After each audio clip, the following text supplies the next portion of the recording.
Peter Asmus, Darren Malvin, and Margaret Bruce. Welcome to the new school at Commonweal. It's a joy to have you all here. Thank you. It's great to be here.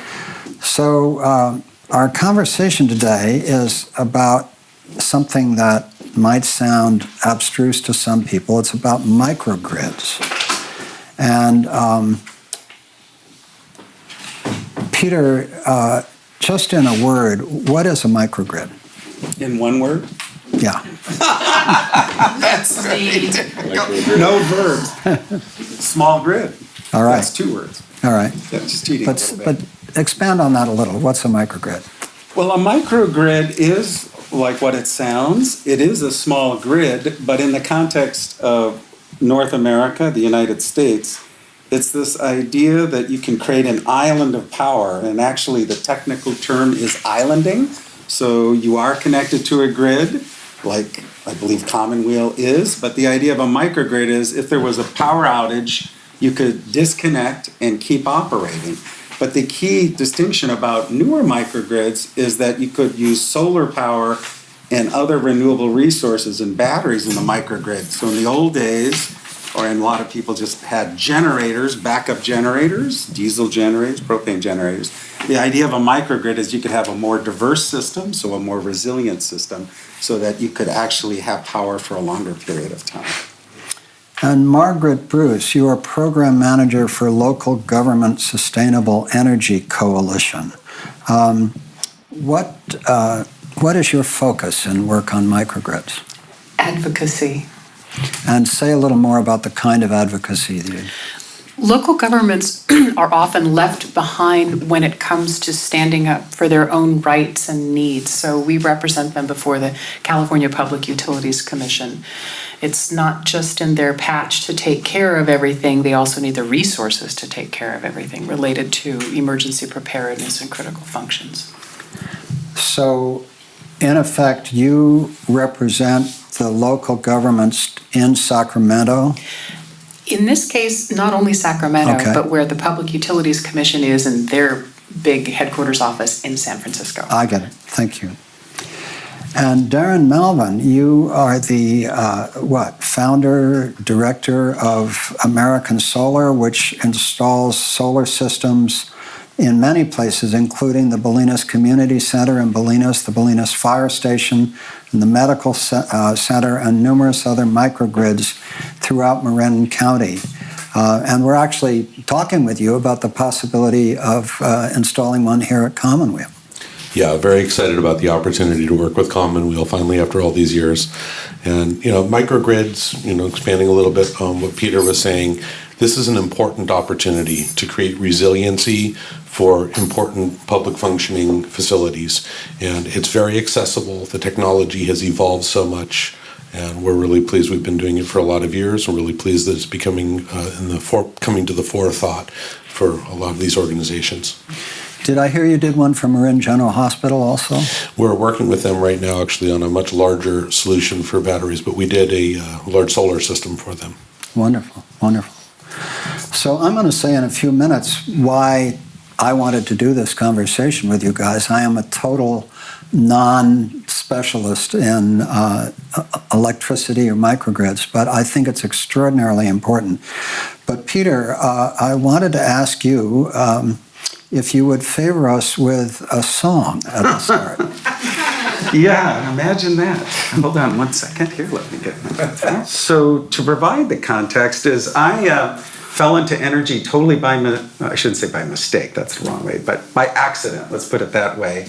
And in the 90s, as a freelance consultant, I was helping educate to people about clean power. If you remember in 1997, some of you might remember, we actually could choose clean energy, although it sort of flopped because people wondered, how do I know if I'm really getting green energy? Or is it just corporations marketing green energy? Does the power really come to my home, etc.?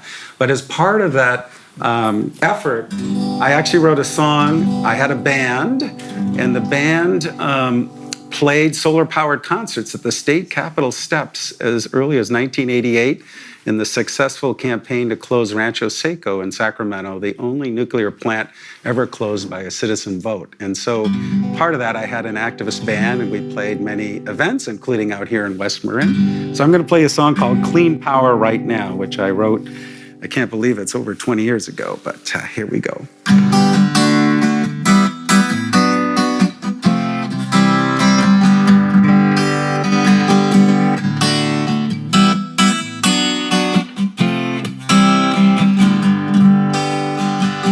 Of sending my dollars to smokestacks killing the Navajo, no longer willing to endorse the sick status quo, renewable and clean, no nuke or fossil schemes. We all want clean power right now. We all want clean power right now. We all want clean power right now, right now.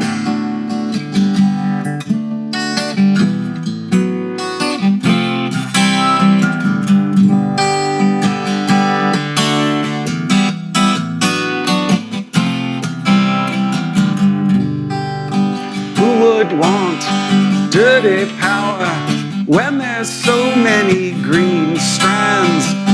Solar power is so cool, answers blowing in the wind, renewable and clean, no nuke or fossil schemes. We all want clean power right now. We all want clean power right now. We all want clean power right now.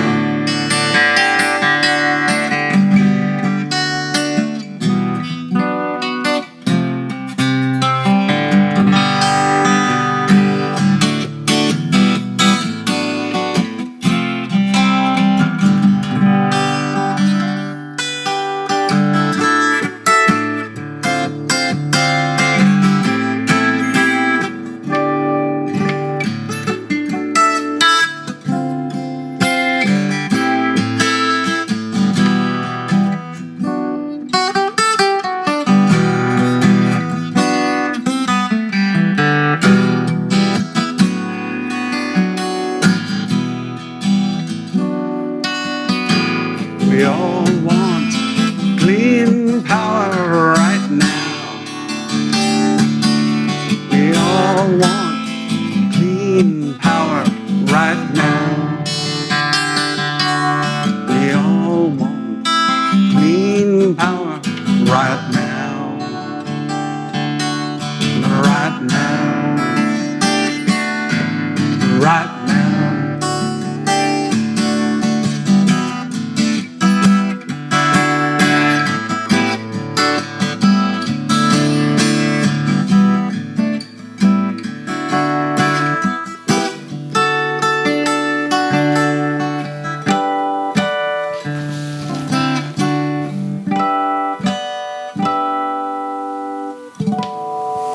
Thank you, Peter. You're welcome. Thank you. It says something for your staying power that you wrote that 20 years ago, right? That's true. And you're still wanting green power, right? That's true. We all want clean power, don't we? Yeah. What was that beautiful song that somebody wrote about, Take Your Poison Atomic Power Away? Whose song was that? Was it Holly? It's probably Bonnie Raitt. Well, she was doing a lot of anti-nuclear That was stuff. a gorgeous song. Yeah. Does anybody remember it? Was it Holly Near? Might have been. Might have been Holly Near, Yeah. I was going to say, yeah. I love that song. Well, that starts us off on the right energetic foot. This is a conversation. I want to actually distribute something to each of you, which is a little piece of paper describing 12 of the major challenges to the world. This handout comes from a website called the faninitiative.net, F-A-N, initiative.net. And it is a website that was put together by some friends of mine, including a colleague named Pete Myers, who I've worked with for over 20 years. And this website is concerned with the potential for civilizational collapse. And the argument that the website makes, and I will describe I will describe for our listening audience what the handout has, is it has 12 key global challenges. And I'll just read them briefly. Climate. We are at extraordinary carbon, methane, and nitrous oxide pulses. There's been a 45% atmospheric increase in CO2 since 1950. Economy. We are in a physically impossible growth model. Debt is now at 325% of GDP and rising. So there's a point at which people won't believe that the debts are ever repaid. Energy, 65% of oil-producing countries have peaked.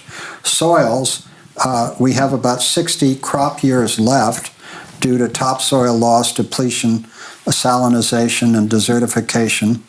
Oceans, acidification, oxygen loss, changes of currents, warming, overfishing, dead zones, and a 40% decrease in plankton, which is what all the fish depend on. Toxification, 100% of the biosphere is enmeshed in synthetic and toxic chemicals and heavy metals. Governance, 90% of institutions developed in past times, and they're not working well now. Behavior, humans adopted over 99% of our history in a very slowly changing environment in small societies and small tribes, and we're just not designed for this global world we're living in. Water, groundwater, overdrafting, pollution, and scarcity, 40% of food produced with irrigation. Biodiversity is extinctions are 1,000 times background levels. Population, we add 90 million people a year, and we're already well in carrying capacity overshoot. And health, pandemic of chronic non-communicable diseases, potential for exotic epidemics, and 90% of sperm is harmed in typical young men. Now, these are just 12. These are extremely well documented. Extremely well documented. And the point is, in the relationship to our microgrid conversation, is that most people are focused on what? They're focused on climate change and inequality. These are two wonderful major issues of the greatest importance. But if we look at what is actually likely to affect us, it's not one or two major things. It's not only these 12. These 12 are represented, but they don't even include technologies, biotech, nanotech, robotics, synthetic chemistry, nuclear dangers, and so on. So depending on how you count, there's a dozen to 25 different vectors that are moving together toward each other, and what we're experiencing is an increase in the number and severity of future shocks of many, many different kinds. Now, some of you may know, I wonder if you do, about a book that Ted Koppel wrote called Lights Out. Do any of you know it? I know that. I see two of you. Yeah. Well, so Ted Koppel, a very distinguished journalist, wrote a very important book, which I think everybody should know about, called Lights Out. And what he pointed out was that the American power grid has been mined for cyber attacks with existing mining by foreign powers, including the Soviet Union, that do not wish us well. This is a known fact. You can read in the New York Times that we talk about if there's an attack on our grid that we might have a nuclear response to it. So this isn't something somebody made up. Well, the Soviet Union is a foreign country with a land base that could be attacked. But the fact of the matter is that many hackers who don't have an attackable base also are learning how to mine our grid. And I read in the New York Times about Iranian hackers that were talking about doing this. I'm certain that this is on the North Koreans' mind. In asymmetrical warfare, if you're angry enough with a major power because of the way that major power acts, and you don't have nuclear bombs, but you have hackers, and your hackers can figure out how to mine their energy grid. Well, if the American energy grid comes down, Ted Koppel's point is it would take years to start it back up because the big transformers are not even manufactured in the United States anymore. They're manufactured, I think, in China and elsewhere. It would take years to bring them back up. So here is the point. There's this confluence of many, many vectors that make some forms, we're not sure when, we're not sure what, of future shocks of increasing severity. They could be financial, they could be the electrical grid, they could be a dirty nuclear bomb, they could be a million different things, but they're interactive. That's the key point. So one of the places, by no means the only place, but one of the most vulnerable places is the energy grid, all right? So here we are with more and more people installing solar on their rooftops, but they don't have batteries. And without batteries, if the grid goes down, those solar rooftops don't work, right? Yeah. Meanwhile, as Darren was explaining to me, Tesla is now creating better and better, not only batteries, but systems to make the batteries work at $10,000 a pop for a single battery, right, roughly?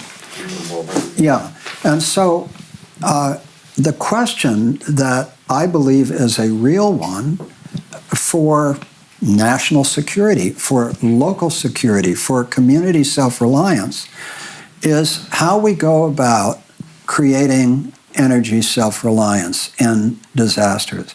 And the beauty of the language of emergency planning is you don't have to scare people with conversations about civilizational collapse. The beauty of emergencies is that many different kinds of emergencies have similar forms of preparation in the early stages.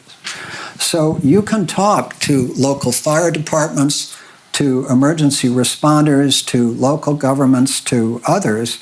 You don't have to talk about civilizational collapse. You can simply talk about the fact that, you know what, there are a series of reasons why good emergency planning might make us think about the energy grid. Suppose the energy goes out for a few days, for a few weeks, for whatever, you know, what will we need?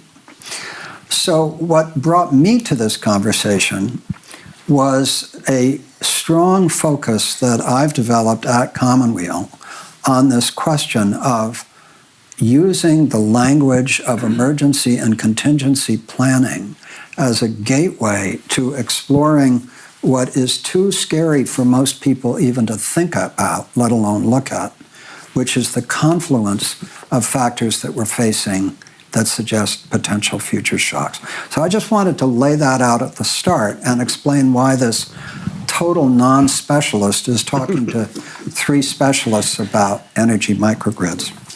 So with that start, Peter, I'd just like to invite a brief comment from you on what you just heard from me and how your work intersects with that.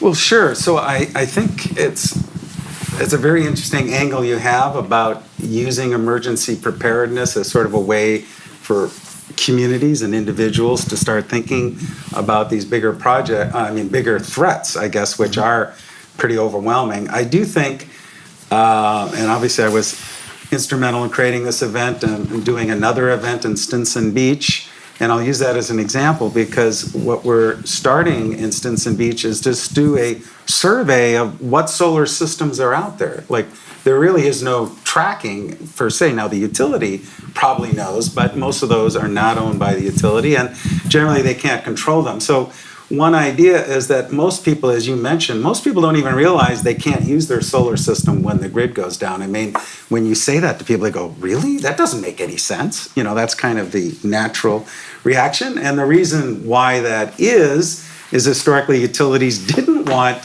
a lot of sort of independent actors in their grid, but there was a safety concern.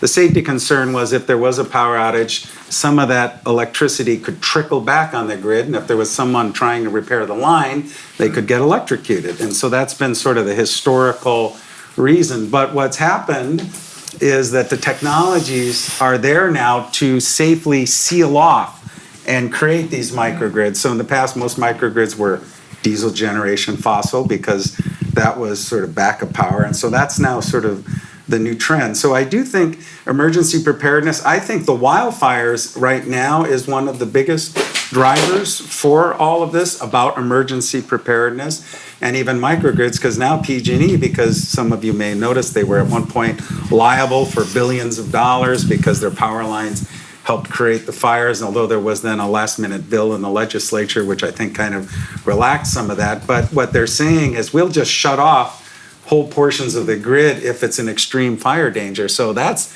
in some ways, even more, I mean, in a way, it's safety, but it also feels like, well, what if we had just power out in West Marin for a week? What would that do to the community?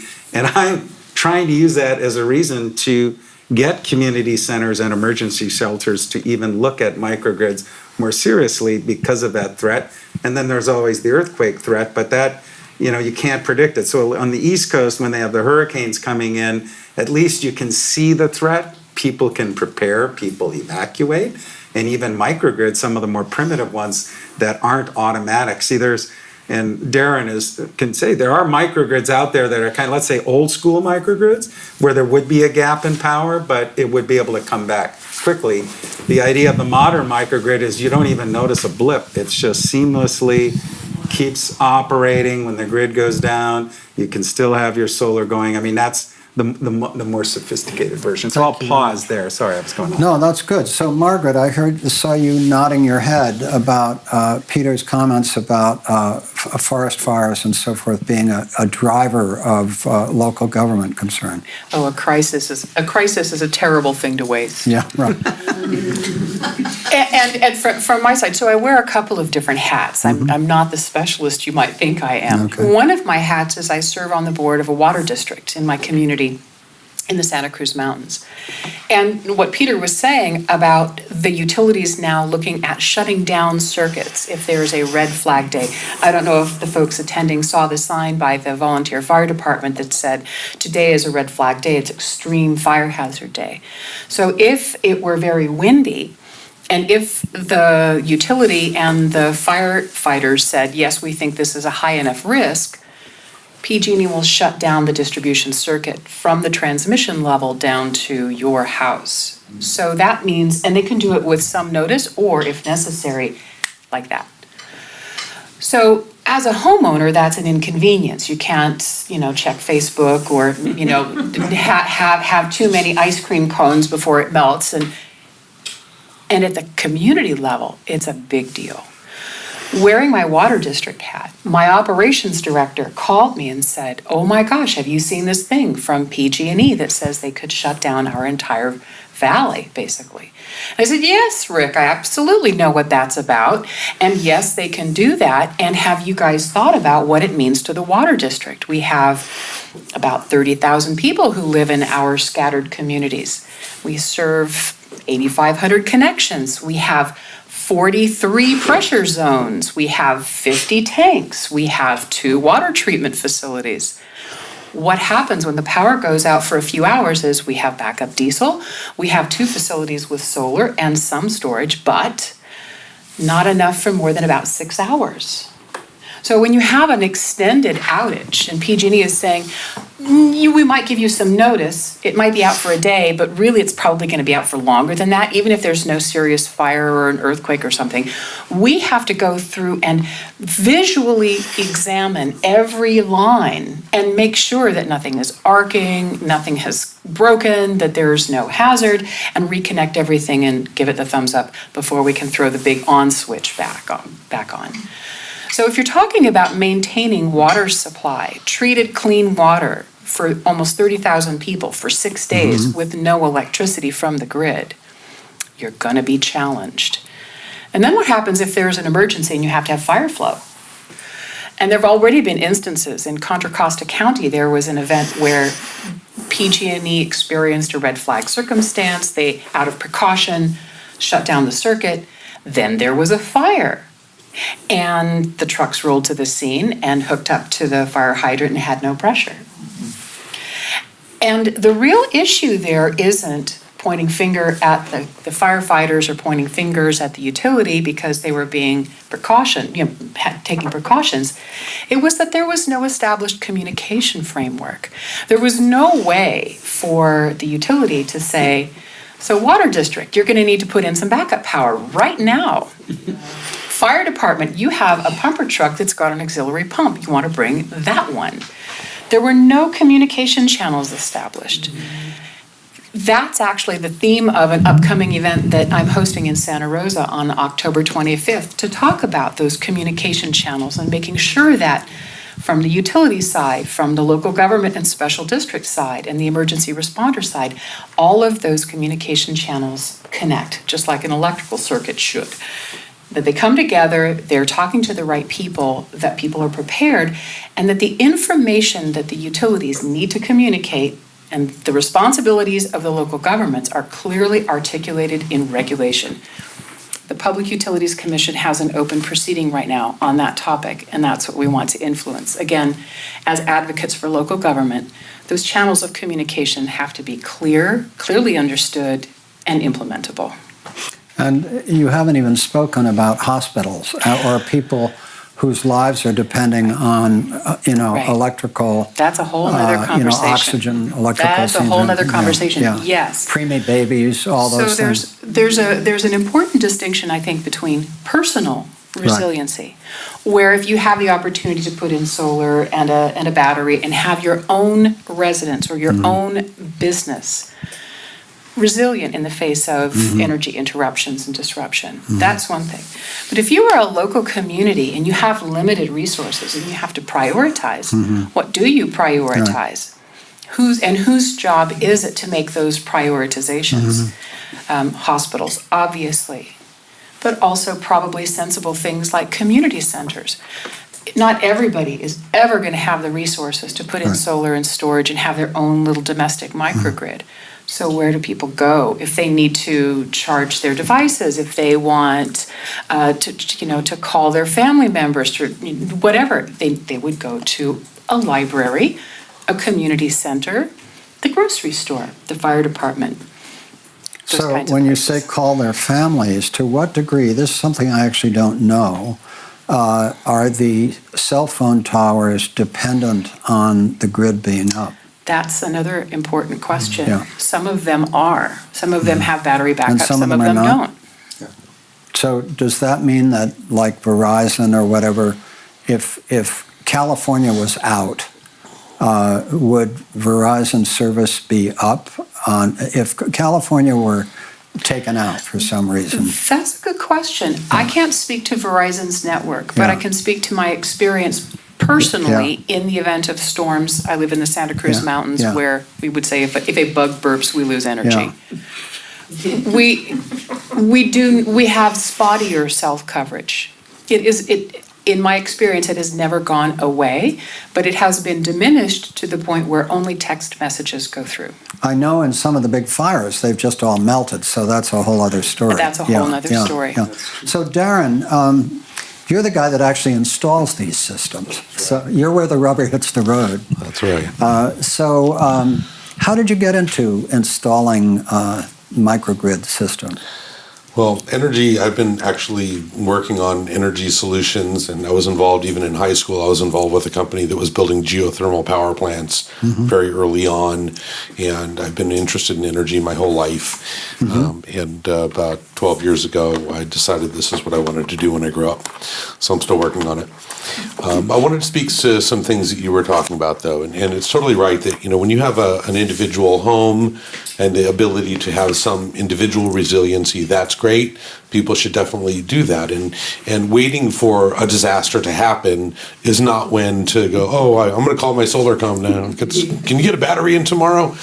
And unfortunately, really, we don't have a lot of experience in our memories, in our current society of such a bad disaster that we'd want to be that prepared. But it's something that we need to get in front of. This is coming, whether it's any of these dramatic and troublesome things you brought up, or just the normal things that might happen. An earthquake, now this new, red flag PG&E can turn off your power anytime they want situation. But more than individuals, I think that institutional resiliency is critical. Okay, and that's kind of what you were saying. Whether it's a fire department or a community center or a hospital, there is so much opportunity for a very small investment, considering what those facilities do and cost to have there. I mean, for a tenth the cost of a fire truck, they can have plenty of power to keep their communications going and their lights on, and water districts. I mean, water is probably our single most important resource. Right after that, and we take it for granted because it's so there all the time, but energy's right after it. Our whole world, every energy is woven in and out of every single thing that we do. And we don't realize that until we lose power and, oh my gosh, we have to light candles for 3 hours till the power comes on at 2 a.m. It's something that there's an opportunity now before some big reason comes. And so not only institutional resiliency, but sustainable resiliency. That's where solar comes in, because solar creates energy from the photons from the sun. And if the sun stops shining, kind of all bets are off. But you have an opportunity with solar to charge the batteries. And it doesn't mean that you have to have everything in a building or a facility backed up, but critical things, the refrigeration, communications, some lighting, these are things that you really need to be able to rely on if there was a moment of an emergency and to be prepared with. There's a nice list. Different people may think of it differently. And Steve Marcotte, you've had a career as a fireman and are doing work with the Bolinas Emergency Services, getting more involved in that now, which we're very grateful for. But the way this list goes in my head is, what do we need in an emergency to survive, right? We need water, we need food, we need shelter, we need energy, and we need clothing.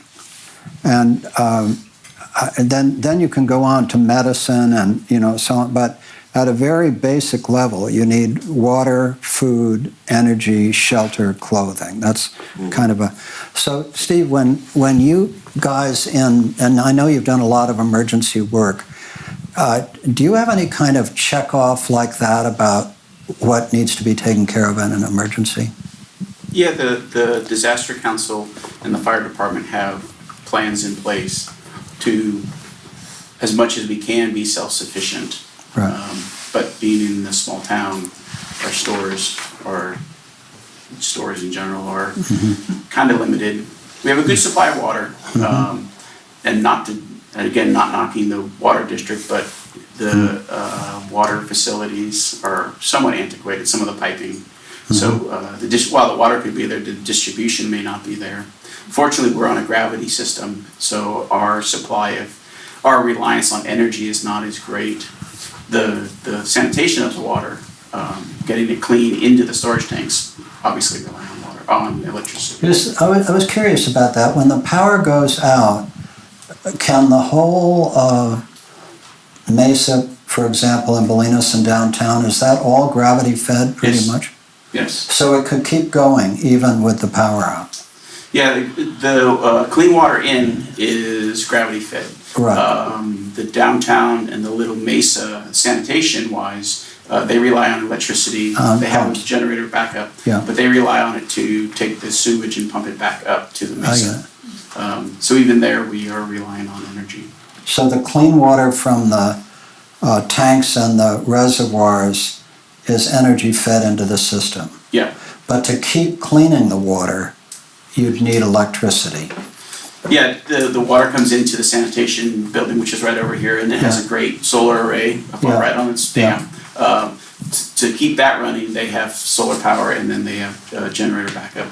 And would the solar power suffice to provide the energy? You could have to ask the experts, but I doubt that. I mean, we're talking, very large pumps, pumping water up probably 100 feet or so. Okay. So I imagine that the solar I'm not an expert, I imagine the solar Yeah, okay. system couldn't supply a generator. Now, well, fortunately, I just want to bring one other person into the conversation here who reminded me that we had met many years ago. John Ballard is with Management Resources, and he pointed out to me that he just did a demo of a new electric tractor. Actually, it was Joe over here at Big Mesa Farm who. Oh, hey ran the Joe, demo. nice to have you back. Yeah. So you guys did a demo of something called SelectTrack, which is an e-utility tractor which could be hooked to a microgrid and enable farmers to continue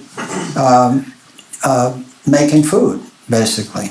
Yes, and Steve Heckeroth has also invented thin film solar and battery technology so that power can be distributed using the tractors with these little packs.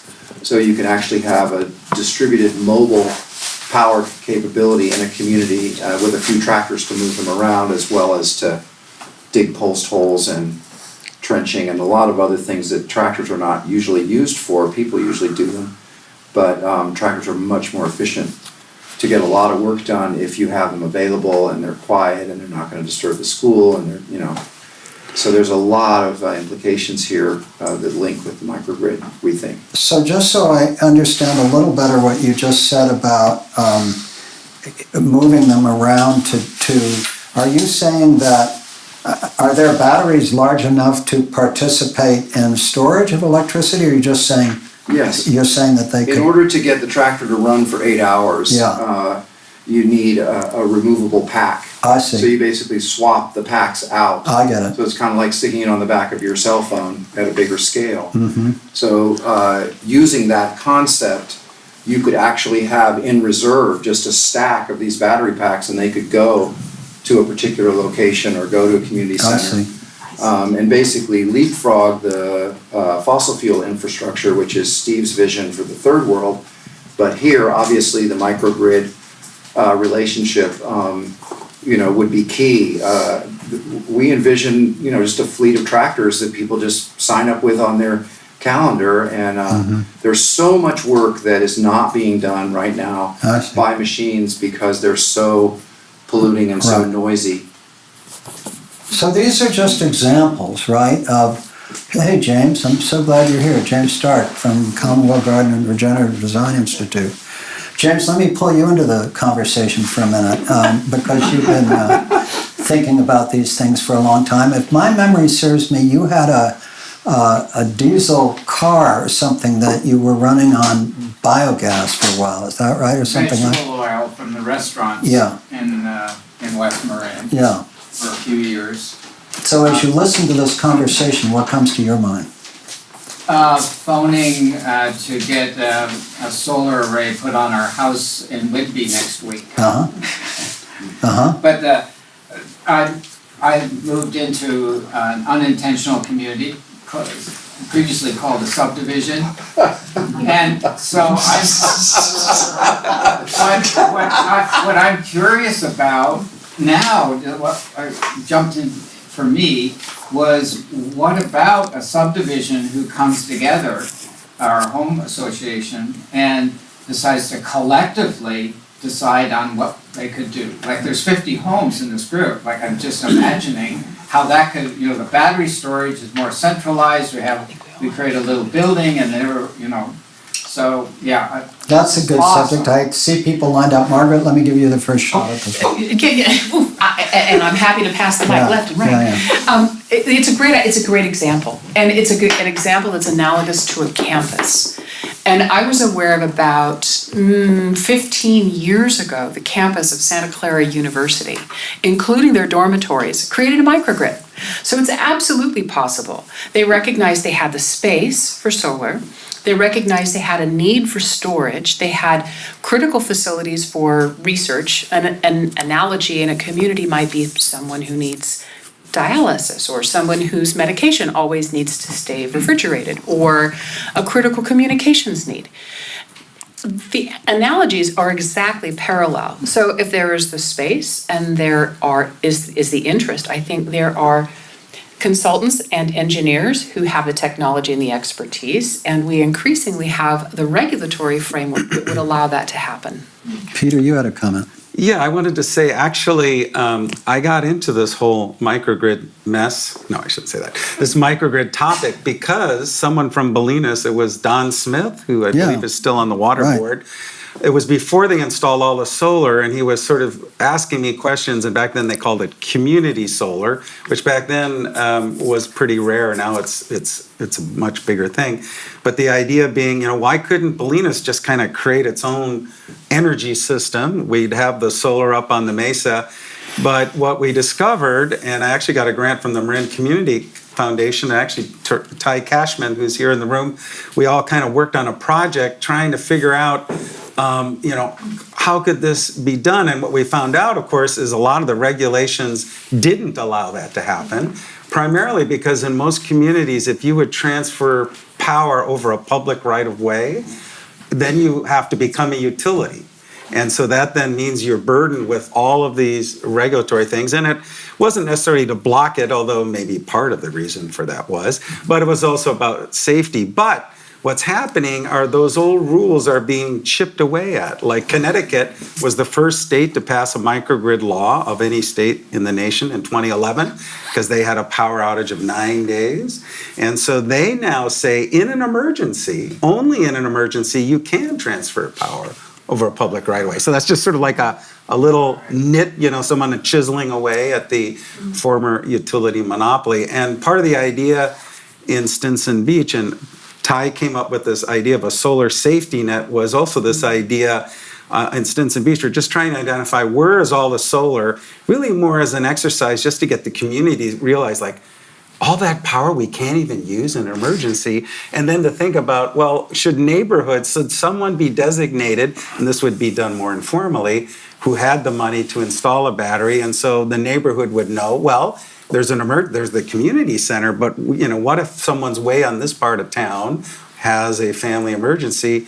Actual neighborhood planning, which would actually get people to engage with each other and think about that. So that's kind of more looking down the road. But to answer your question, but I did find out in Point Reyes, there's Peter Barnes, who has the Mesa Refuge. And he said someone moving in, and I'm forgetting his name now, is with a group called the Institute for Local Self-Reliance.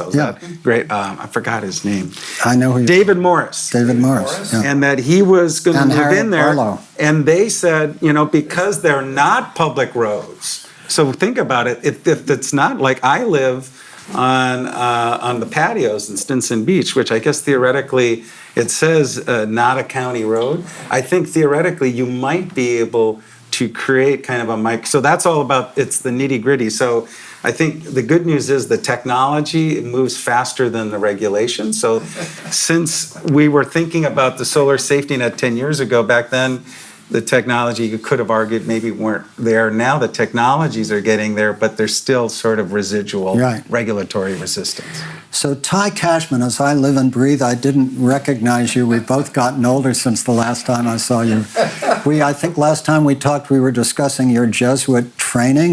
Do I have that right? Was it Jesuit?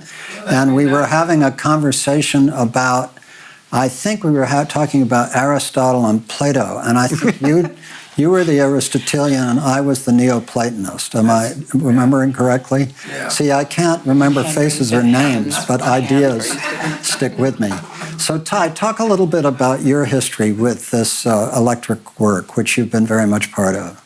Yeah, well, that goes back to the New Alchemy Institute in the 1970s. Yeah. Just finished up my PhD in philosophy and decided I was so tired of words because they weren't helping. And so I gave up that path and wanted to use my hands. I got involved with a bunch of scientists from Woods Hole who wanted to create small communities that could live without fossil fuels. This is in '74. Could live without fossil fuels. We didn't know about climate change. But couldn't we do that? Have tractors that were little electric tractors? So we decided to invent electric tractors, invent greenhouses that would provide us with all the food we needed, even in a snowy winter. and this kind of thing. So we became a bunch of amateur designers, even though we all had PhDs. And it was very, very interesting, and it inspired me. We built a house up in Canada that provided all its own food, all its own heat, and with solar before there were solar panels that you could afford. So it was Prince Edward Island, right? Yeah, that was Prince Edward Island. So anyway, we were kind of getting this going early on. And so that's how I got involved. Oh, wonderful. And But he's being modest. Ty was also key in the original Jerry Brown administration to help jumpstart the wind industry. A That's lot of the right. policies he's featured in my wind book, Reaping the Wind, which kind of tells all the kind of oddity. I mean, the wind industry used to be so much more fun than it is now. I shouldn't say that, but it was. In the early days, you had such characters. Now it's, totally commercial. And I mean, I can't believe, Ty, I don't know if you know this, they are making turbines 10 megawatts in size, single I turbines know. now, and even 12 megawatts. I can't believe the size because my brain isn't large enough to hold the size No, of it's- an it's image incredible. of one of these turbines. Yeah. Yeah. For which offshore. are not without their environmental consequences. Well, Yeah. yeah, well, the environmental consequences are, They're there.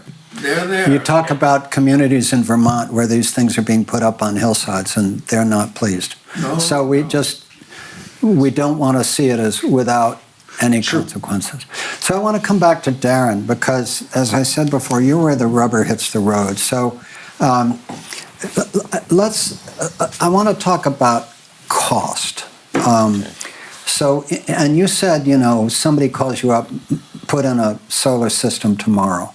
In your experience with a clearly intentioned organization or individual who knows what they want, how long is the planning, implementation, and ready to work process? How long does that usually take? So a typical house, from the time you decide to do it till done, turned on with it, a lot of the time is waiting for these various AHJs like PG&E and the various various building departments and the fire department. Everybody's got a say in this, so a lot of it's just waiting for that. The actual installation only takes a couple of days, usually in the about 2 to 3 month time frame is about right now. Okay. And when somebody's thinking about a budget for such a project, what percent of the budget goes into hiring somebody like you to plan it and figure it out, purchase the equipment? What are the cost centers and what percent of a budget do those different parts I have represent? a rule of thumb that I like to share with people as far as what does solar cost. Yeah. And just super rough rule of thumb, 100 times your electric bill. Okay, and if you work out with the cost of money, it's about a 7-year payback. And it might be a little better than that, might be a little worse. Just depends on what So your 100 times your electrical bill. Yeah. So if you have a your $100 a month electric bill, say again? if you have a $100 a month electric bill, Yeah. figure all in after the tax credits and things, you're looking at about a $10,000 net cost, Okay. roughly. So it's a 7-year payback, you figure? Yeah, 6 years, 7 years, something like Yeah. that. And it Which, depends. compared to leaving money in the bank, actually, I was asking Vanessa tremendous Mercado, investment. CFO, what the internal rate of return was on something with a 7-year payback, and you didn't have that Try at the not to. tip of your fingers, which is unusual, but it's pretty, but 7 years, a 7-year payback is, it's a healthy rate of return, Well, right? but Michael, something important to realize is that that's the first time it pays for itself. Right. These systems we're putting in are designed to run for decades. Right. So how many times is it going to pay for itself? Yeah. And a lot of what solar is about is not just about how many years it takes to pay for itself, Right. but it's about creating enough energy for you month after month, year after year for decades. So Right. what you end up with is something that becomes more valuable over time because you're fixing your cost of energy in today's dollars. That's your cost now. Okay. But if you don't put in solar, you're going to continue to pay an ever increasing bill to your utility, to PG&E. Consider it infinite term financing for their power plants. And so when you put in a solar system, it's going to pay for itself over the 25-year warranted life of the equipment. That's a quarter of a century. It's very robust equipment. It's going to pay for itself 5 or 6 times over the course of its life. When you look at from an internal rate of return, since you brought up just as a return on an investment, if you put that $10,000 in any other investment, it's not going to touch what you're going to do with solar, because you're going to get on average over 25 years in the low 20% a year return on your investment year after year after year. In the first years, it's a little lower, but further out, 10 years, 15 years into owning the system, when the cost differential is so much greater, your return just as an investment is excellent. So when you average it out over 25 years, you get a mid-20, low to mid-20% IRR. And somebody in the audience had a question. If you have an electric car, you're also saving $200 to $300 a month in gas. Absolutely. To remember that. Yep. Electric cars with That's huge. solar are If you about. have a solar system at your house. Yep. Yeah. Absolutely. Just roughly, if you have an electric car that's charged by a house that has solar on it, from a cost of fuel or energy standpoint, it's like gas costing about 75 cents a gallon. Okay, so a quarter or a fifth of the cost of what actual fuel is. And you don't have a bunch of toxic chemicals you're handling and smelling and all of that. Margaret, you had a comment on it? Yeah, just a Good point. quick Thank you. remark that in Marin County and in many other counties in California, we now have community choice aggregation. So you're not lining PG&E's coffers, you're supporting a local nonprofit organization that returns at least a part of its revenues back to the community. It's the distribution system that PG&E is using that you are paying for. So. That's right. And I don't know if there's an opportunity, but when we were talking about some of the local facilities and that they have diesel generators as a backup, and talking about powering small communities with some sort of resiliency program or a microgrid, I wanted to address that a little bit if we could step back. Please, let's go back. Okay, so one of the things is when you look at a diesel generator, it's got a tank. Okay, you're going to use up that fuel in some amount of time, whether it's days or a week or weeks. I think Bolinas Fire, 6 hours in the case of your water district. Bolinas Firehouse, I think, is planning for about a week or so of fuel. What happens if you need more than that? In the case of, just as the case study, the Bolinas Firehouse has a great solar system on it that could easily be connected to a battery and have sustainable, continuous energy for years effectively. So that's a great example. And this is something that when you look at what a generator is running on, whether it's propane or diesel, when you run out of that fuel, you're done. Because if it's such a dire circumstance, there's DeCarli's isn't going to be driving around with their propane truck delivering propane. If the roads are broken or anything, there's a lot of reasons why that's as much fuel, and then you're done. And it's loud and it's stinky. It's loud and stinky, requires maintenance, has a cost because you have to run the thing regularly. It's a motor, it's going to break down. And then there's the silliest thing that I see, which is people that have backup generators in the city connected to natural gas lines. So what's the very first thing that's getting turned off if there's a disaster? And it's the natural gas lines. So, thinking about, again, a sustainable resiliency system and these microgrids, when you're tying solar and batteries together, there's an opportunity there just wasn't before. It now really exists, and this is in the last few years. When you were talking about houses, you said 3-month process to get it all done, right, roughly? So for a person with, say, a 2-bedroom house in Marin County, what is your ballpark estimate? Well, you said multiply the electric bill by Your monthly electric bill by 100 100. is a super rough rule of thumb, but that'll at least get you in the ballpark of what you Okay, need. so you said if it's $100 a month, it's $10,000 $10,000 net investment. for the system. Yeah, after your tax credit, yeah. Okay, Yeah. so that is a good rule of thumb. Go ahead. Just the solar, or is that? That's just solar. Solar plus storage? That's just the No, solar. that's just solar. Is that including the battery? No, it can't be it's including not. the It's battery. not. Can't be including the battery, because No, the no, that battery's another does not include a 10,000. battery. And again, I mean, you're putting me on the spot to give you a number, so that's a No, rule we're of thumb, just, but. we're talking in but broad terms. I'm What not it is asking you for an well, estimate. And you know. each user, each building, each roof, everything is individual. So what makes sense is look at it, talk to Right. a solar professional. We're one American Solar, we're in Marin, but there's a lot of companies out there that can do this. Talk to them, get an estimate, have them come out, measure the roof, look at your electric usage, and determine what do you need. and then you'll get a real answer. And it's not that hard to do that work. Address the cost. Yeah, Peter? And did you have a question? We have, in Fairfax, I'm in Fairfax and Yes. been involved with the town in a lot of ways over the years.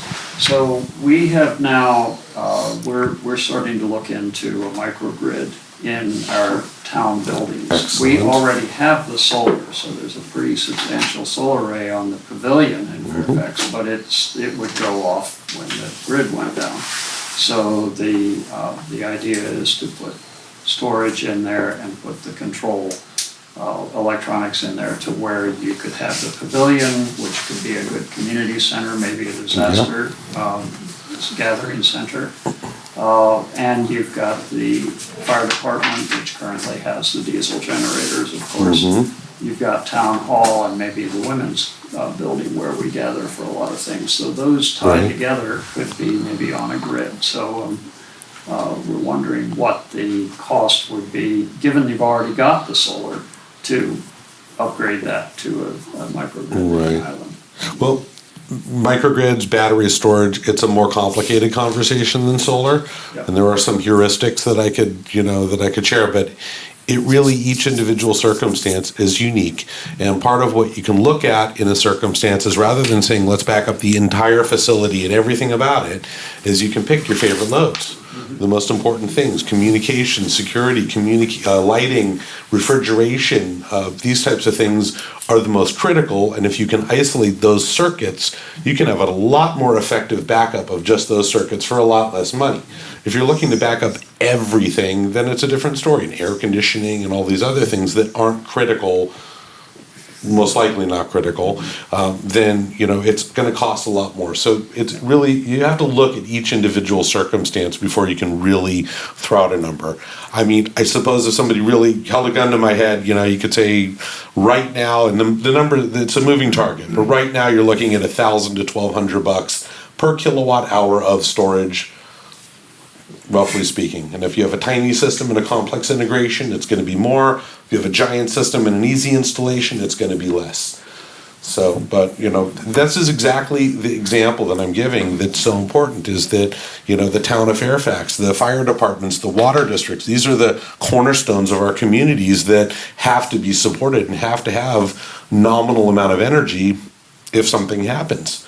So I'm really glad to hear you're talking about this. We're seeing a lot of advantages. This idea actually came out of our Climate Action Committee, but the advantage from that point of view is to give a demonstration to people in the community. So Absolutely. that people understand the grid a little bit more by seeing Yeah. a little microgrid up close. And I'd like to hear, thank you for that, that's really And I helpful. just wanted to, something that Peter had mentioned earlier, and then Yeah. I'll Yeah. give you back the mic. Yeah. Then I wanted to say something. There's a lot of discussion about diesel generators. That was kind of the de facto, here's backup power, tank of diesel, everybody knows what a motor is, and Chevron says that's okay. So we have diesel generators everywhere. There are some, I say this carefully, there is a grant available through FEMA to help fund the cost of microgrid applications if it's replacing a diesel generator, and Peter can speak to this a little bit better than I can, but this is something that's coming. There is also some state funding through the self-generation incentive program that can help defray some of the cost of batteries. So there are some incentives. And if you structure it right, there's even some tax credit. So there are incentives out there. It's not, they're thin Okay. still, but Thank there are you. opportunities. That's great. So Margaret next, and, Peter next, and then Margaret. Yeah, I want to do, it's actually the EPA, and on the handout, it has the program for diesel generators, but I wanted to address the cost question a little bit, and I agree that it's hard, like people say, well, what does a microgrid cost? And, the answer is usually it depends. Now, we did just recently, the California Energy Commission published a report, which we did, and we looked at 26 different microgrids. I think it was 9 in California, 10 in other parts of North America, and then the rest were global. And so we came up, the average cost of those microgrids across 26, and they all had to have at least 50% non-governmental funding, so they tended to be more business microgrids because it's harder for a CNI, as they call them, commercial and industrial customer, to get a government grant The government grants tend to go more for community microgrids, which makes sense. And the average cost was $3 million per megawatt. So that I'm just throwing that number out of 26. But I think what we heard in Fairfax, the issue is usually there's something there. It's very rare that a microgrid is a greenfield project. And usually what's there is a generator, but now increasingly it's the solar. So a lot of the incremental costs, and this is what I'm saying to the Stinson Beach Community Center, because they have a propane generator, they have solar, but it's not integrated. So if they added the battery and they integrated those three things, they would have a more sophisticated microgrid. Now, the other thing I'll say, there are companies out there now that, just like with solar leasing programs, that will actually say there's no money down for a microgrid. They've done it in Montgomery County. It's a company, Schneider Electric, big French company. They call it microgrids as a service. So you basically are paying off the microgrid with the savings. They'll integrate energy efficiency programs. And so the vendor makes more money, the more energy efficiency, the more efficient they make the facilities, their profit increases. So it actually gives them an incentive to do more energy efficiency. That's not very common, but that's the other thing we're seeing is microgrids as a service. And we're also seeing a trend towards modular microgrids, which will be my report next year. This whole idea of more of a microgrid in a box. You'll never usually have them, but it's more like you put them together like Lego blocks, although that's really more for like Africa and India where there is no grid, where it makes more sense where you have a container because there is no grid. It's a difficult situation. So people will say, here's your microgrid. Oh, it's twice the size. Okay, we'll add it. Now, it's not quite that simple, but those are some of the trends. So for those who don't know, and I just want to emphasize there you go. Peter's extraordinary contribution, Peter Asmus of Pathfinder Communications and Navigant Research. And the study he did for the California Energy Commission was called Energy Research and Development Division of the California Energy Commission Microgrid Analysis and Case Studies Report, California, North America, and Global Case Studies. And Peter, just to follow up on the modular microgrid, you see, Commonweal is on a 50-year lease in the Point Reyes National Seashore. We have about 13 years to go. Everybody hopes it will be renewed. But one of the big questions for us is, what level of investment do we make that we can't move, Right. you know? Right. And so one of the interesting questions when you start talking about modular microgrids is, what if you need to move? Right. And in terms of the various emergency scenarios that are developing, guess what? People may need to move. Right. You know, there are areas that will be flooded. There are areas that are constantly subjected to hurricanes, to droughts, to forest fires, whatever. So let's just take that question that you're going to do a report on. Suppose somebody says to you, I'd like to do a microgrid, but I'm really interested in the cost differential between making it modular, so we could move it if we moved, and the cost of making it permanent. What would you say? Well, that's a good question. Well, I would say that the leaders in modularity is the military. Yeah. No surprise, because this is what they had to do. Of course. In Iraq and Afghanistan. And there, the issue was that the cause of the highest casualties for the U.S. was transport of fuel. Yeah. So it was bringing the diesel fuel to the fighting troops, essentially. Plus, the diesel has what they call a heat signature, so and there's smoke, So that's where a lot of these solar backpacks, they had soldiers. They literally, you could say they were not even microgrids, like even smaller systems. Mm-hmm. So I would say now those are really expensive because they're such specialized They have to be systems, miniaturized. and a lot of them have to do with the telecommunications. So you have to have kind of super cyber secure, and all those bells and whistles.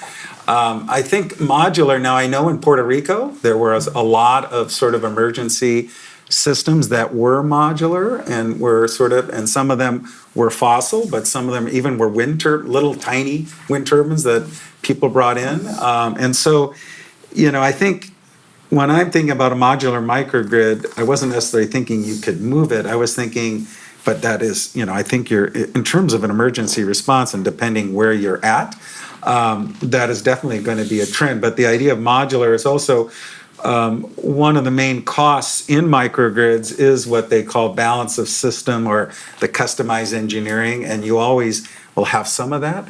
But I think the thinking in the industry now is, but you don't have to start from scratch. So you could have categories of microgrids. You know, here's a system for a small community center of 10 kilowatts Right. and below. And so you'd have a product. And so that's where people are starting to go, and more like, well, we'll cut out some of that customized engineering. This gentleman here had a comment. I'm still a little lost in terms of what microgrid is. I don't have it. But I'm wondering, I live in Bolinas, what would a microgrid in Bolinas look like? How would it, just to, Well, we're hoping that, and I know because Darren's company installed right here, we just passed on the way here, there's the fire station and the med center. So there's solar there, there's a generator. To you driving by, you wouldn't even see the microgrid. It wouldn't be readily available. I mean, there'd be a battery somewhere. It could be outside where it could be visible. Box of batteries and Yeah. it's a box of batteries and an inverter. It's so a microgrid would be just one, like the medical center and in the firehouse. in It its could be. mechanical room. The solar Yeah. would look like it looks. You wouldn't see any of this. It would just be in like the mechanical room next to the electrical panels. There would be a few boxes, depending on how much they need, the varied sizes that are batteries, and an inverter that does the inversion from the So it batteries. isn't like taking the community center, which has solar, the school has solar, they have solar here. Not yet. Well, I mean, actually, Yeah.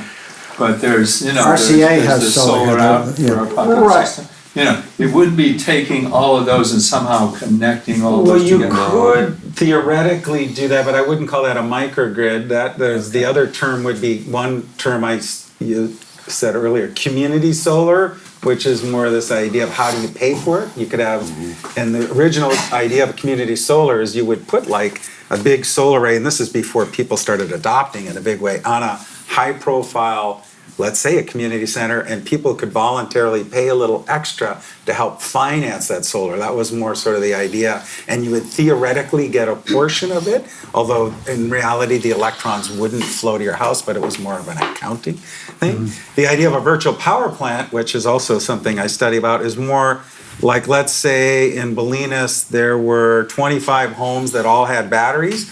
A company with the right software could say, well, we can aggregate all of those homes and create a buying pool. And if there was a market and someone needed extra energy, let's say in the Central Valley it's 102 degrees, but out here it's only 75. There's someone could say we would aggregate all of the maybe extra energy that you could pool from those resources, and if there was some way, they'd have a contract and they'd deliver that energy to the grid and they would get paid. Margaret, I'd love to hear from you. We haven't heard from Yeah. you for a while. Yeah, although this woman has a burning question. Just a little piece of what you just said. My name's Mary Ford. I live in Stinson, big Yeah. fan of Peter's. I don't know if you're also asking about microgrids, that it's a matter of proximity as well. You wouldn't have things that were very far apart transferring energy because you would lose a good deal of it. So Yeah, don't- no, I just didn't Yeah. quite understand. Yeah, It was yeah. that is like true. Okay, good. the firehouse clinic, that would be a microgrid. Thank you. Yeah, and they're close, and that could Yeah. make sense. True. Feasible. So I Let me just slow us down for a minute because I want our listeners to be able to hear our voices not getting too complicated for the radio and podcast. So, Margaret, please. I wanted to follow up on Peter's comment about microgrid as a service. Yeah. And I have a great example, and Good. one that just tickles me no end. Is everyone here familiar with time of use rates? So the schedule of your price of your energy use goes up depending on how high demand is during a certain period of the day. So there's a school district in the Salinas Valley, the Santa Rita School District. They had 6 campuses, elementary, middle school, and I think, and 1 high school. Very economically disadvantaged community. Majority minority, majority English learners, majority low income. They are also located in a part of the grid that seems to be chronically unstable. And they had very unreliable power. And when the power goes out for a certain period of time, the school district is obliged to release the students, and the parents have to come pick them up, and school is canceled for the day. That's not only disruptive to the learners, that's also disruptive to the school district's budget. Their solution was a set of archaic diesel generators, noisy, polluting, horrible. The school board, the parents, everyone was like, these gotta go. This is just not working. So find us something that can work to keep us online for the 7 or 8 hours of a regular school day. So the superintendent did her research, and she found that there are indeed very large diesel generators available. One for each campus would have cost something like $500,000 per campus. That was just like, we're not going there. That's just not working. So go back, do some more research, get some more help, find what is out there to be done that's different. At the same time, in parallel with these conversations, they had put in solar over their parking lots. They had done a comprehensive energy efficiency retrofit of the schools using some grant monies. They had put in motion sensing faucets for water efficiency and motion sensing lights. So they were really, really efficient already. And then they had a power outage, and they realized that motion sensing toilet flushing is not a good thing in a high school when you have no power. So their thought was, we need to do something that will keep us up and running for the entirety of a school day, that no matter what happens, we can flush the toilets, the lights will stay on. We can at least have a minimum of refrigeration capacity. Again, if the power was out for enough time, they would have to throw away all the food that was in their cafeteria refrigerators, and that was horribly expensive. They got someone who did all of the engineering, added a little bit of solar, added the appropriate amount of battery storage. I don't know if it was flow battery or lithium ion, I don't know what type, but appropriate battery storage. Educational interfaces, so screens that would display how much energy is in storage, how much energy is being consumed, how much energy is being generated in a screen that's shareable by all of the students, so that the community, the parents and the students were learning how this system is working on a day-by-day basis. Because of the peculiarity of time of use rates, they were able to finance this, all of the additional solar, all of the integration, all of the storage, all of the educational materials, at no cost upfront to the school district. And they are guaranteed the same price they are paying for electricity now for the next 20 years. Wow. They have uninterrupted power, on-site generation, same energy rates. Who 20 guarantees years. it? I believe it's the company that provided the And I engineering remember seeing services. this presentation in Sacramento at your event. I just can't remember the person's name. Schneider's doing it. No, this is someone else. EcoMotion Yeah, was the general service provider, the contractor who pulled all of the constituent pieces together. They found the right storage company, they found the right solar company, they found all of the integrating software, and they put it all together as a microgrid as a service project. Yeah, it's a new trend. Wow. So a great example of what Michael. So I'm finding this very rich. I want to ask if there are any folks who haven't commented or asked questions yet, who have a question or something they'd like to ask, just to make sure we hear from everybody who would like to say something. Well, Yeah. I do. I brought my have something friend, too. my name is Patty Zerby. I'm a friend of Peter Asmus, and I was always interested in the whole microgrid theory because I see how well it works in other countries. And I recently got involved with a solar-powered electric tractor company, and I invited my friend over here, Joe Nowicki, to And we haven't come met yet, and. but I'm also with Select Tech. Great. Hi, nice to see you.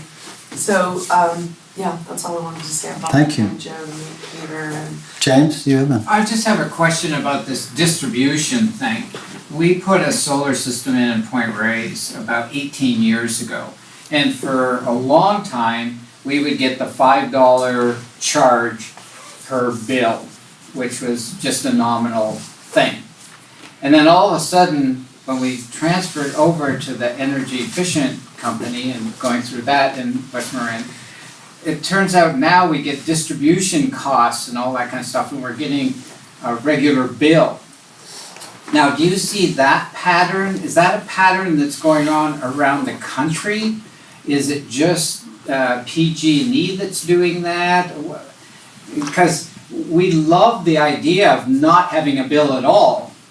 And then everyone seems to be able to sneak little things in. So I'm just wondering what your picture is. You know, it may be what you're talking about. Are you talking about what used to be called Marin Clean Energy, now Yeah. MCE? Yeah. Well, what happened was before that, PG&E, you just got one bill from PG&E. Right. But so when Marin Clean Energy came in, they just are charging for the supply, and PG&E still charges you for the actual grid. So it's just sort of a disaggregated bill. Right. So although, and there's a lot, it's actually more complex than that. A lot of the utilities, because I just heard today on my KWMR show today, I had a woman from MCE, and she said that by 2025, over 75% of Californians will be getting their energy through what's called community choice aggregators like MCE. So it's really suddenly taking off. I mean, it was like Marin was the first one and was the only one for years and years and years, and now the whole Bay Area. But they're basically, but the utilities, of course, don't like that. I don't know if you remember, they put a ballot proposition to try to make it illegal and spent $16 billion and it lost. But there's a fee, and I forgot what it's called. It's like a transition fee. The power. Yes, there you go, the Yes, power the charge. PCIA. Yes, so you guys know more. And they've been trying to say that should be bigger because it's a way to make CCAs less appealing, less economic. So it's kind of a typical regular, like chess game. You lose a little bit over here, someone then, ask for a little more money over there. And the other thing that I'd just like to say is that with not being able to go over roads and stuff, if you put the system in anyways, and there's an emergency, and everyone has their extension cords, nobody's gonna go around and say you can't do that in an emergency. Right. So you just set the system up and just say, oh yeah, we just leave it sitting there. We don't use it.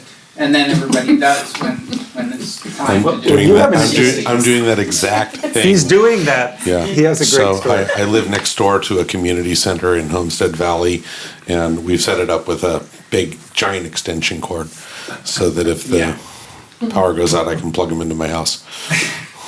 With a mask. Steve. No mask. Do it loud and proud. No, go ahead, Steve. The electric tractor made me think of something. Is it possible that you could have a facility that would be solar powered or a combination of however you want to run it with solar packs or with battery packs, and then when there's a power, people would have to have the infrastructure in their house. They could go essentially rent the power pack and plug it into their home and maybe run a refrigerator and a light or, That was basically how the- big are these packs and is that doable? That was basically the business model of a company that no longer is with us called Better Place.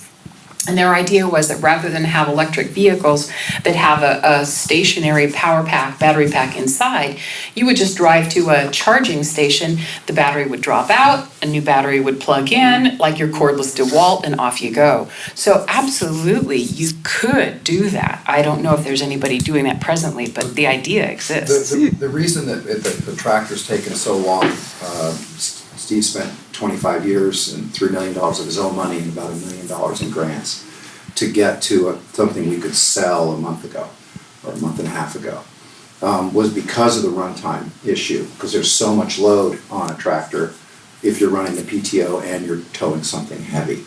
So the 4-hour battery packs that he's patented are designed to allow for continuous operation. So our tractors could run 24/7 if you just had the battery packs swapping out. And that's the idea, is mobile power sources that could be at community commons, that could do neighborhoods and all kinds of things, and you obviously would scale it on the favored loads.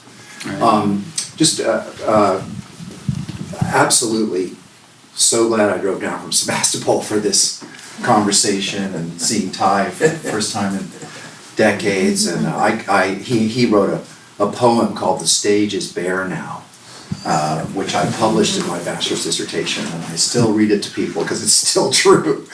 But two things. One, as I have a technical question about microgrids, but I just wanted to mention to all of you, did any of you follow that about a year ago the legislature passed legislation requiring that non-carbon emitting innovation be supported, and these carbon funds are supposed to be spent. It's called the CARB Farmer Program, and currently they're paying for diesel tractors, new diesel tractors, to swap out old diesel tractors. And I don't know, anybody in this room, in this network, but the legislation was to provide 75% of the cost of a non-polluting vehicle. And we're at a year now. The direction was very, very clear, and Steve has been to every meeting. Every meeting he goes to has 50 industry representatives and him. That's it. And we are getting no progress whatsoever on the CARB program being used for the purposes that the legislation was passed. So I'll just throw that out to anyone listening or any of you. Thank you for that. If you can help move the needle on that, it's really important. From a microgrid point of view, it seems like local electric vehicle, I drive a Chevy Volt, which has about a 35 to 40 mile range, which is plenty for me when I'm not trying to commute somewhere. It seems to me like, linked with the microgrids, there's a huge opportunity for local transportation, utility vehicles like the Switch Lab is doing up in Sebastopol, where you could also change the way people move around. And my understanding is the cars could actually be used as part of your storage. Yes. Based on regular patterns, and I haven't heard any mention of that, but could you talk about, because all the cars, there's more and more of these Yeah, cars. no, that is part of, a microgrid can have all kinds of resources, including EVs. Now, and there are some that already do. And there's one big project in Denmark called the Island of Bornholm that has had electric vehicles plugged into the microgrid and using those as resources. The main concern, or I shouldn't say the one thing that to start with, what's most viable are fleets of EVs, like at let's say a workplace, because the EVs are parked there during the day, and then you can count on a certain amount of that resource, or at least theoretically. The issue is, what if the grid is, let's say you are a private homeowner and you've committed to some program where someone is actually tapping your battery to provide some service to not just the microgrid, but to the larger grid, and you want to drive and, pick up some milk or something, so that's more of a, but the vision is, and in California, our main challenge with climate change is transportation. Right. Our resource mix of electricity is cleaner than the rest of the country, generally speaking, partly because of hydro, but also because of all the other renewables that have come online. So EVs are definitely part of the mix. EVs being electric vehicles. And I wanted to make one quick comment about the battery packs. That's already being done in the developing world, where there are companies, and we mentioned cell phone towers, so this is what ties it together, is, of course, the cell phone towers are actually being also leveraged to create microgrids, because the cell phone towers come in, they provide a certain amount of electricity. There are small companies, people on bikes come with batteries to the cell phone tower to charge up their battery packs and then go home. But now the Rockefeller Foundation has a program called ABC, which stands for Anchor, is the cell phone tower. That's the anchor to the microgrid. First expanding to small businesses, B, because they can do transaction, and then expand to C, community. But part of it is these sort of mobile power sources. So you can also have it in battery packs. You can also have it with EVs. And so there is EVs being plugged into microgrids. And on one last comment, I guess, is one interesting thing. There was a microgrid law passed this year also that makes it easier to install microgrids. It's requiring. California or US? California was a microgrid law. It supposedly forces utilities to create programs that support microgrids. We'll see how that goes. And it also is supposed to ease the interconnection, which is one of the issues of what you have a microgrid. It takes a long time. The utility can say, oh, you have to do a study because this could be a threat to our grid. They could make the study expensive, so it makes and Darren probably knows more about this. But the other thing about California is we just invested $50 million in new microgrids. None of that money could go to fossil fuel, which a lot of people didn't like. And originally the microgrid law also did that, and at the last minute they made an exception for hospitals and also like fuel cells, which are clean, but they do burn fossil fuel, but they're basically, and so there was a little tweaking there. But I just add, they also just about a week ago extended the SGIP rebate, so that was approved. Self-generation. Yes, self-generation incentive program called SGIP that helped pay for it. I want to make sure, has everybody who would like to ask a question or say something said something? I just want to check if there are any hidden voices. You've spoken already. I'm looking for anybody who hasn't spoken at all. Just want to make sure. Okay, Ty, you had a comment? There is one comment I have. It just happens that my nephew is operating a system for California, University of California. They're designing what they're calling eco-blocks. Oh, yes. Where you take a section of a residential section or a mixed-use section of a city, one block by one block, and you make it a microgrid, and you have it renew its own water, have gray water systems, and you have cars that are dedicated to that block, which are run by the solar. Right. So the whole thing is just looped up in, but it wouldn't have to be. I mean, it's completely contiguous with other neighborhoods. Yes. It's just like an eco-block thing, and they're very excited about that in Europe. Okay. Because they're really realizing that they've got to transform, but it's zero energy. Got it. Thank you. It's all net zero, so Yeah. that's what's so cool about it. So last comment is from you. We are going to go off-grid. We live on the mesa. We're going off-grid. And I wanted to, know, is there a problem with PG&E, like if we say we don't want your service anymore? Is there any? Nope. You just not. You're allowed to be off-grid. And the other would be if a household had totally off the grid, all the batteries, everything, would that be a tiny microgrid? Yes, exactly would be. Okay. Yes. All right, thank you for that. So I'd like to give each of our speakers, starting with Darren, an opportunity for a last comment. Great. Darren, starting with you. Thank you. So there's one thing that we haven't spoken about here today that microgrids are capable of, which is a function called self-consumption. This is actually a really important part of them that makes them more valuable than just simply being a box of power, which costs money and it's effectively an insurance policy.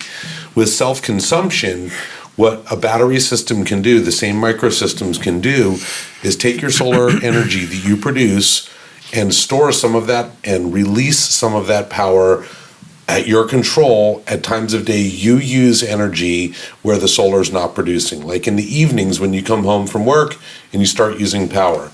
And that way you're storing your own solar production and you're using your own solar production at a different time of day.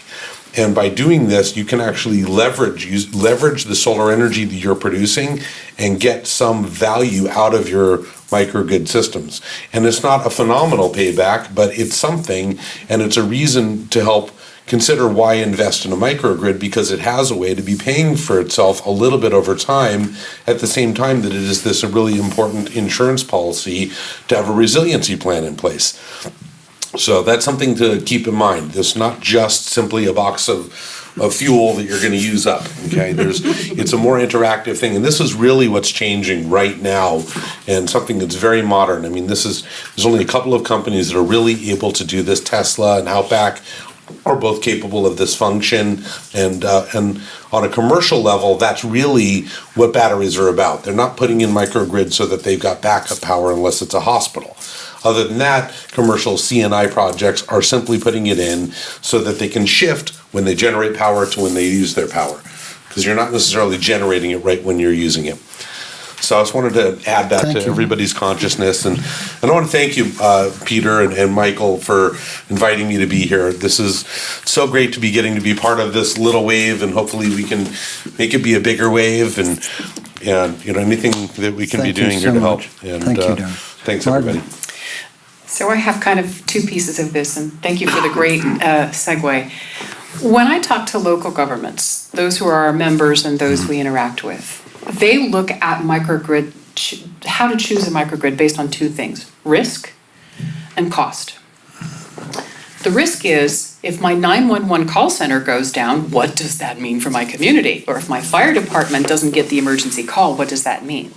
So how do we avert the risks that are absolutely unacceptable? That's more of a value proposition, not a cost proposition. So it's the choice of, look, we just have to do this. We absolutely have to do this. And then like the school district, there was an absolutely have to do this, but it was also a cost consideration. Oh my gosh, how much would we have to spend on generators? Oh, that's unacceptable. Let's do this instead. Oh, look how great this works. But local governments and special districts kind of have to weigh those two things. What's the risk? What's the cost?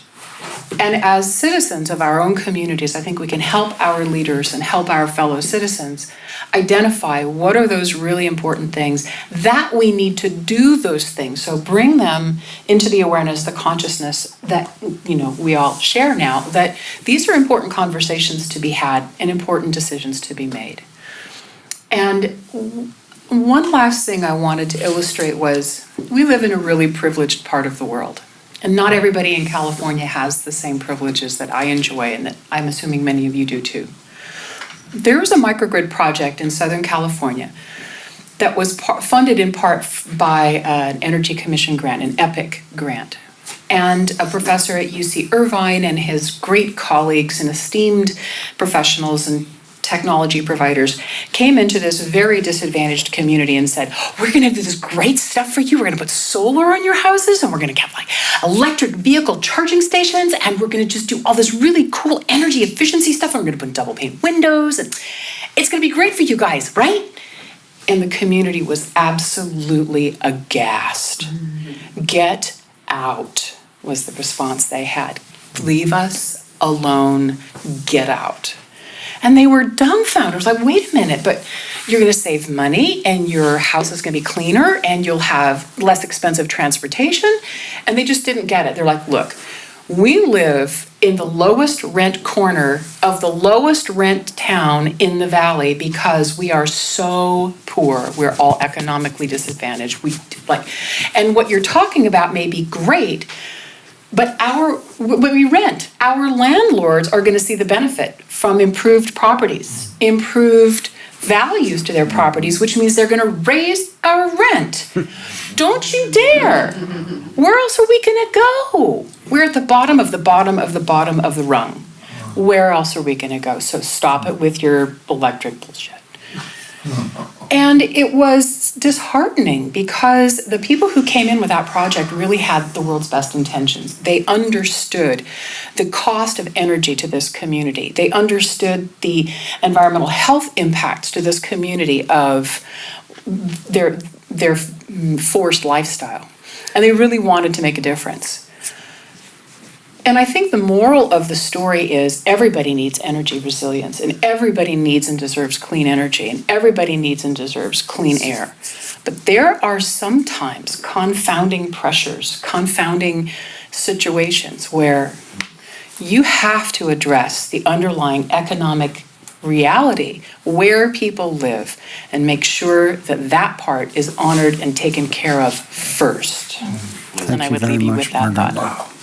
Peter, brief final comment. Well, I've talked so much, so I'll keep it brief. But I guess that last conversation triggered something when because my day job is covering the global microgrid market. In fact, I'm flying to San Diego after this to give a talk tomorrow about global microgrids. But what Margaret just said is more in the developing world. I've heard the same thing, is that one of the issues with technology providers, of course, you want to give these whiz-bang solutions, and you've got to think, there was an Office of Appropriate Technology under Jerry Brown. That was my first job, I think, coming to California. I had some little internship or something, and that notion of appropriate technology is Didn't really... you direct that office, Ty? Me? Did you direct that office? No, I wasn't the director, no. Oh, okay. I was the wind energy guy. The wind energy. But you remember that name. It was Yeah, this right. concept That's of where I appropriate... met him. Yeah. Yeah, it was, That's and I think that's something we have to keep in mind, and especially in the developing world. Like, I gave a talk in Alaska, and there was a guy from one of the big companies, I'll name, the GEs, the Siemens of the world, and he was talking about tertiary controls and all of this sort of stuff, and you could see the people in their flannel shirts looking at this guy going, this guy doesn't have a clue. We're living in these remote communities. There is no other grid. We cannot interact with the other grid. So I think, that's one thing about microgrids, is that, we've drunk the Kool-Aid. We may think it's the best thing, it's the answer, but there is still a level of what's appropriate, and some people will want a simple system. Some people won't want to necessarily sell extra energy to the grid. And then the last thing I'll say is, I am doing another event next week, if you hadn't had enough of this, at the Stinson Beach Community Center in the evening from 7 to 9, and highlight 2 other speakers that will be there Thursday. 18. The 18th. There will be someone from the most famous microgrid in the region right now, probably is called Stone Edge Farm. It's got 9 kinds of batteries. It's funded by a billionaire, but he's all into sustainability, and it operated all 10 days through the fire, lost internet, so there was no internet communication. They had to force a new kind of control, a very basic control, and it worked. And they've created a product called an open source controller that is now available to anyone who wants a microgrid, open source. And then there's another company based in Fremont who's installed 3 microgrids at fire stations there and is now specializing in fire station microgrids called Gridscape Solutions. And so he will also be there. And they also offer financing. So there is, there's a lot of vendors out there. Darren is also going to be at that event. And so if you want to learn more about microgrids, I will have a few slides there at that one, but that's happening next Thursday. And why don't you plug your other event one more time? You bet. October 25th, Santa Rosa, all day long, 8:30 to 5. We'll have speakers from the California Public Utilities Commission, the utilities, local governments, emergency responders, to talk about how to do better communication in the event of an emergency, ahead of an emergency, and how do we plan for which critical facilities are to be selected for things like microgrids, and how do we put them together now, before the disaster happens. Where will it be? It's in Santa Rosa at the Veterans Hall. Great. So I want to thank Peter Asmus, Margaret Bruce, and Darren Malvin. Peter Asmus from Pathfinder Communications, Navigant Research, Darren Malvin from American Solar, and Margaret Bruce, Program Manager, Local Government Sustainable Energy Coalition, for being with us. I want to leave you all with just a couple of other small thoughts. I have been told, I do not know this firsthand, that the nuclear power plants, which actually depend on the grid for their energy to run themselves, have diesel backups. And I think that the government requires that they have something like 10 days or 2 weeks of diesel. So just imagine for a moment that the grid goes down for more than 2 weeks. If that were to happen, these nuclear power plants have no way to keep their cooling systems and so forth going. And so as a matter of national security, one would think that it would be wise if nuclear power plants either invested in a cogeneration facility of some kind or some other form of sustainable energy so that they don't melt down. So that's one friendly thought. Just what happened. Look what happened in Japan. That's what happened in Jamaica. Yeah, one All right. Fukushima. The other thing I want to say is at the end of just the easiest thing that people can do, one of our Commonweal staff people up on Whidbey Island, Nancy Hepp, who's one of the most ecologically minded people I've ever met. She rides a bicycle everywhere. She has a big garden. And so she invested for, I think it was like $30 on Amazon, a little solar thing that enables her to charge her cell phone. And you know what I like about that? It's the first step toward a microgrid. It's like a $30 microgrid that if the web goes down, I mean, if the net goes down, but the cell towers are still working, for $30, you can start your microgrid collection. And she said to me that she was thinking next, she would like to be able to power her computer as well. So I think there's a learning curve here. The other thing I want to mention is that our sound engineer, Ken Adams, who's done 300 of these conversations with me and others, told me the other day that as a result of some of the conversations we've had, he's planning to get his ham radio license. And so part of our intention is that if we can have even a very modest solar ability connected to a battery and ham radio capacity, if communications go down as well as the grid, guess what? Ham radio is going to be the essential communications network. The final thing I want to mention is that I had a wonderful conversation with Steve Marcotte today, whose wife Vanessa Marcotte is our chief financial officer. And I asked Steve if he would be willing to be the czar of emergency planning at Commonweal. And Steve, without a moment's hesitation, said, sure. And so we're going to think about it, but Czar of Emergency Planning is a great starting title for this extraordinary man who's devoted many, many years to serving Northern California and far beyond as a professional fireman. And so we're deeply grateful and honored that you're going to join the family enterprise here at Commonweal. Thank you. Yeah. So again, I want to thank you all, and we're building this sense. We don't have a name for it yet, but we're going to have a project at Commonweal that will have a name like the Commonweal Resilience and Emergency Planning Project or something, and it parallels another project that we've been working on for a number of years in the funder community with the same issues, but this will be on the nonprofit side.